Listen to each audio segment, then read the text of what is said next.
एक चीज़ याद रखें, हमारा सबसे बड़ा दुश्मन है हिंदुस्तान। उसका पॉपुलेशन हमारे से 7 गुना ज़्यादा है, उसकी इकॉनमी 9 गुना ज़्यादा है, उसका फ़ौज 4 गुना, नेवी 8 गुना, एयरफोर्स 6 गुना ज़्यादा है। हम अकेले हिंदुस्तान के ख़िलाफ़ लड़ सकते हैं, मगर it will be a very very ugly war. और आपको पता है कि इसीलिए हमने न्यूक्लियर वेपन्स डेवलप करे हैं। और एक दफ़े जब आप न्यूक्लियर वेपन्स की बात करते हैं जंग में, तो then everything is off the table, फिर कुछ भी हो सकता है और सब चीज़। हमें दोस्त चाहिए। कौन है हमारे दोस्त? एक दोस्त था। हम क्यों ब्लॉक्स में गए थे पहले? ये नहीं कि हमारे जो बाप थे और वाले साहब थे वो स्टूपिड थे, इसीलिए नहीं गए हम इसलिए गए कि उस वक्त हमारे पास एक वेपन ऑफ लास्ट रिजॉर्ट था ही नहीं। क्या आप समझते हैं अगर न्यूक्लियर वेपन था, हिंदुस्तान कभी आके इन्वेड कर सकता था ईस्ट पाकिस्तान को? सवाल ही नहीं पैदा होता है।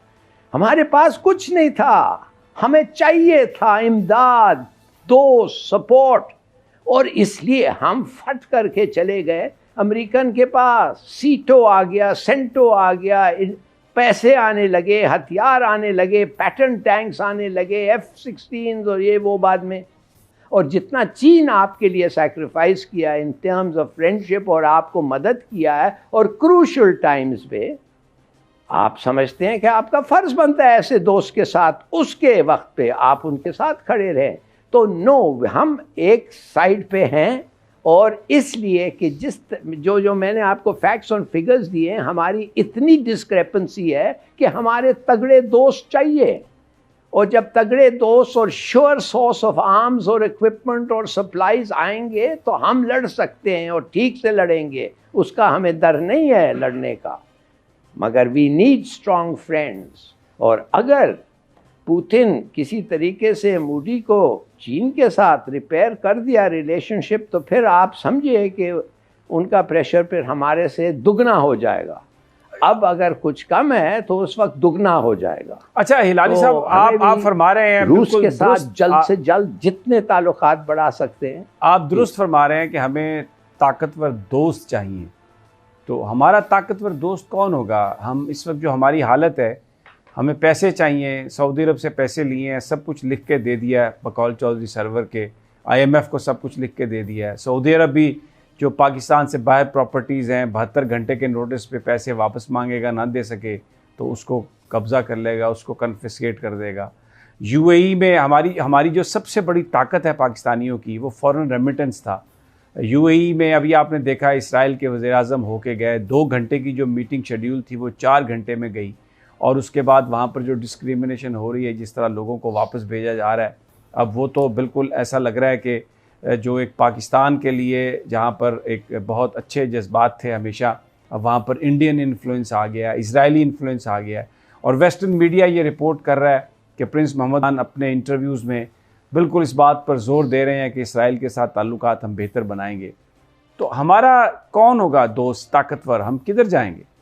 पहले तो हम अपना सेल्फ रिलायंस पे होना चाहिए, मगर आफ्टर दैट हम इनके ये मुल्क जो हैं, ये GCC, मैं तो कहता हूँ ये अमेरिकन पेट्रोल स्टेशंस हैं गल्फ़ पे, ये और कुछ नहीं है। और अमेरिका इनको जो कहेगा वो करेंगे। अमेरिका का मतलब इज़राइल अमेरिका एक ही चीज़ है। अब मैं आपको सिर्फ ये कह रहा हूँ कि ठीक है, अगर आप वो क्या करेंगे, अगर आप उनके साथ ताल्लुकात अच्छे रखें, बी ऑन गुड टर्म्स, आपका लेबर चाहिए, रिमिटेंसेस चाहिए, अगर उस पर भी वो जोर डालने लगे तो यू कांट डू एनीथिंग ना। आप कर क्या सकते हैं? आप बताएं तो सही। आप तो कुछ नहीं कर सकते हैं ना।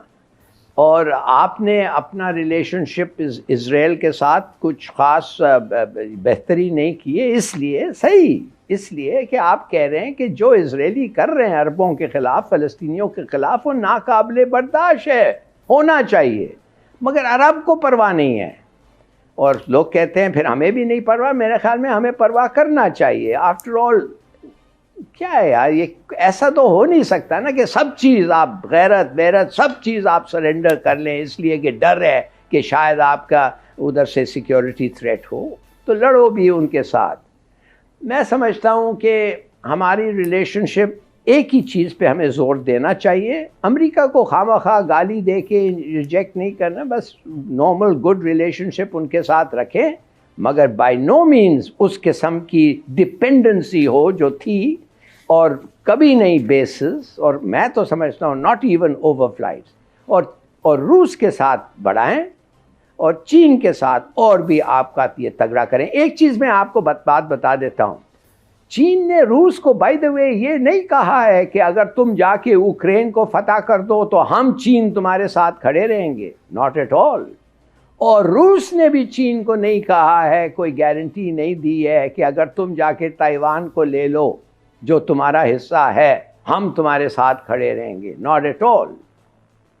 तो कोई ऐसा कार्ट ब्लांश नहीं देता है जैसे इजराइल को अमेरिका ने दिया है, मगर हमारे साथ अगर ज्यादती हो तो उतनी हमारी तगड़ी दोस्ती होनी चाहिए ये मुल्कों के साथ कि वो कहें ये तुम्हारे साथ ज्यादती हो रही है एंड इट्स अनएक्सेप्टेबल, और जो हम कर सकते हैं हम करेंगे। उस लेवल तक हमारी रिलेशनशिप हो तो that is all that you can expect. अच्छा, इसमें आपने कहा अमेरिका के साथ दोस्ती रखे, कल भी हमने जिक्र किया था, ये मेरे सामने पड़ी है टेस्टिमनी उनकी, डोनाल्ड आर्मन ब्लूम की।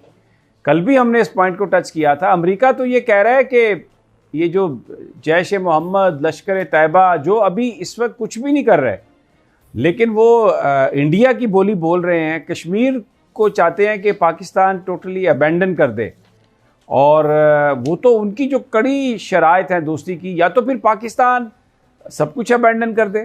ये तो ऐसा लग रहा है कि अब जो जिस तरह के मामला चल रहे हैं मुल्क के अंदर, जो सूरत हाल है, जितनी जो आप सेल्फ रिलायंस की बात करते हैं, यहाँ पर जो सिस्टम ठीक होना चाहिए था उसमें गवर्नमेंट पूरी तरह फेल है। कोई सिस्टम नहीं बना पाकिस्तान के अंदर, कोई हमारी चीज़ें इंस्टीट्यूशनलाइज नहीं हुई, बल्कि पिछले 1-2 साल में, 6 महीने में, 8 महीने में तो वो जो आपस के जो झगड़े हैं इदारों के और हुकूमत के, वो भी अपने अरूज पर चले गए।